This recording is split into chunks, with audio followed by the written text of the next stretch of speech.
Thank you, Honorable Speaker. And Honorable Speaker, I wish to have my say on this matter. And it's indeed true that it would be, to say the least, immoral of any government officer to allow such a property. A property on Gong Road, Honorable Speaker, that's about an acre, is not worth anything less than R1 billion shillings now. And that land is at a very prime location, if you know where that land is, where the former Uchumi supermarket was on Gong Road. And therefore, Honorable Speaker, I want to agree with the chair and the committee that the best thing that the National Treasury can do, a loan of about 160 million, is something if the National Treasury came to us here even under 223, we could easily approve. So that being shareholders, they rescue the auction of that particular property. And they can also, Honorable Speaker, get into an agreement with the bank for them to be able to sell the property jointly. Otherwise, Honorable Speaker, what will happen if you leave the bank to auction? And you know what happens with these banks, Honorable Speaker. Auctions, and I know you are an accomplished lawyer, and many lawyers are involved in these things. At least I'm not, but go ahead. I said many lawyers, and I said you are a very accomplished one, Honorable Speaker. So you know what banks do, and those who are in charge of auctioning properties in banks. And many Kenyans have suffered under the hands of auctioneers and banks. Therefore, we cannot then, as a people collectively owning an asset, suffer when we have the means to do something about it. Honorable Speaker, it is imperative that the National Treasury, the Principal Secretary, the Director in charge of investments at the National Treasury, must act with haste and ensure that that property is not auctioned solely by the bank. If it has to be auctioned, Honorable Speaker, some of the things, and I know the supermarket is still under receivership, but being part of the investments that the people of Kenya own through the National Treasury, the National Treasury have a duty to protect that investment. We are talking about privatization now, Honorable Speaker, and divestiture of government in certain investments that are made. This is part of the business that the National Treasury officers in charge of investments should be looking at.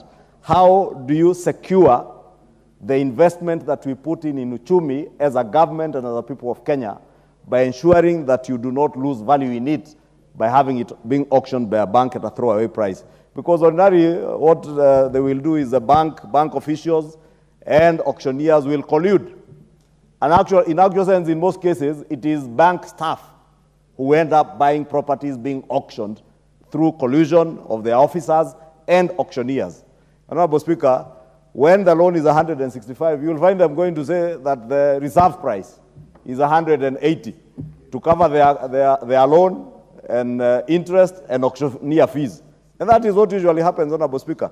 Therefore, if the National Treasury was to get into an arrangement with the bank, and I'm certain the Central Bank of Kenya can give them that leeway, that either the National Treasury pays off the loan and they get the first charge, so that at the time the receiver is able to liquidate that asset, then the National Treasury can recover back its money. Alternatively, Honorable Speaker, they can sell it jointly, but we must never allow the bank to be able to auction that property on their own, Honorable Speaker. Honorable Speaker, I've also seen, and allow me to say this because it's a good opportunity, I've seen in the media a lot of talk. And you know the other day, Honorable Speaker, when I spoke about somebody being financially illiterate in some vernacular station, they took offense. But when you're financially illiterate, you are. And I said I'm also illiterate in some aspects. For instance, I'm broadcast illiterate. So I will not seek to broadcast anything in a studio because I don't know how to do it. But I am very financially literate. And Honorable Speaker, I have heard many people speak how government is selling off assets. Honorable Speaker, ignorantly, people are not looking at the Privatization Act, which we passed here as a privatization bill only, I think, about 3 or 4 months ago. And that Privatization Act now makes it very clear how government will divest from investments it had made in the past, whether it is through initial public offering, whether it is through the identification and getting into joint ventures with strategic investors, whether it is through what would be an outright sale of some assets, Honorable Speaker. And there's a lot of propaganda out there. I have heard them saying, oh, KICC is being sold. Honorable Speaker, KICC today, 90% of the tenancy at KICC, I think, is Parliament, paying peanuts because it's a government to government. But this is a prime location in our CBD. A prime location, Honorable Speaker, if KICC was, for instance, to be leased to a hotel chain, a chain of hotels that can run, those who have the expertise and the private sector expertise to run conferencing facilities and hotels, convert the whole building into a hotel, for instance. You can imagine the amount of money government would be able to generate rather than wait for myself and yourself, Honorable Speaker, to get small corner offices there and Parliament pays peanuts, or government ministries who never pay because it's government to government. KICC, I'm certain, owes other government agencies money. They owe parking fees. I've seen City Council of Nairobi claiming parking fees from them. Kenya Power, Honorable Speaker. Therefore, all the negative propaganda that is being propagated in line with what we have done here with the Privatization Act, Honorable Speaker, people must know, those who are propagating this negative propaganda, that government assets are being sold for a song, or there are certain deals anywhere. The law we passed is very clear on the process of divestiture, how you identify what assets government will divest from, how you will divest, whether it's through initial public offering, like was done with Safaricom or Kengen, Honorable Speaker, in the years gone, or whether it is through the input of a strategic investor, or whether it is leasing, like we said with the sugar companies in Western Kenya and parts of Nyanza, and elsewhere, Honorable Speaker, that you will lease, you will not sell off those assets, Honorable Speaker, so that Kenyans are able to derive value Honorable Mwinyi, what is out of order? out of their... Honorable Mwinyi, what is out of order?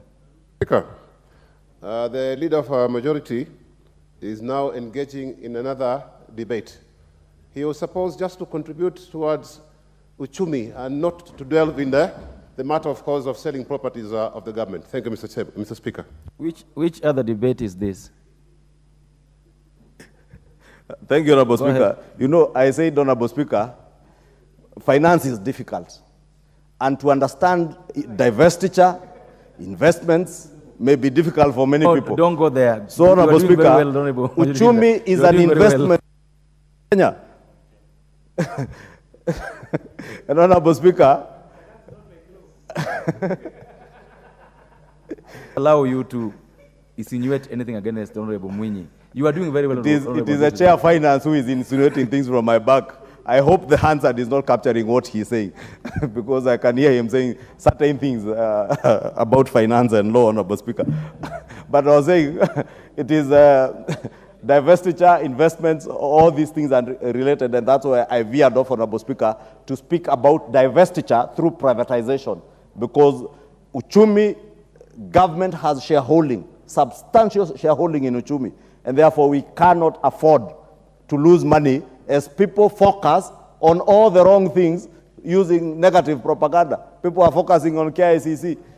We have a hotel next to us here, what is it, Intercontinental, that died with COVID.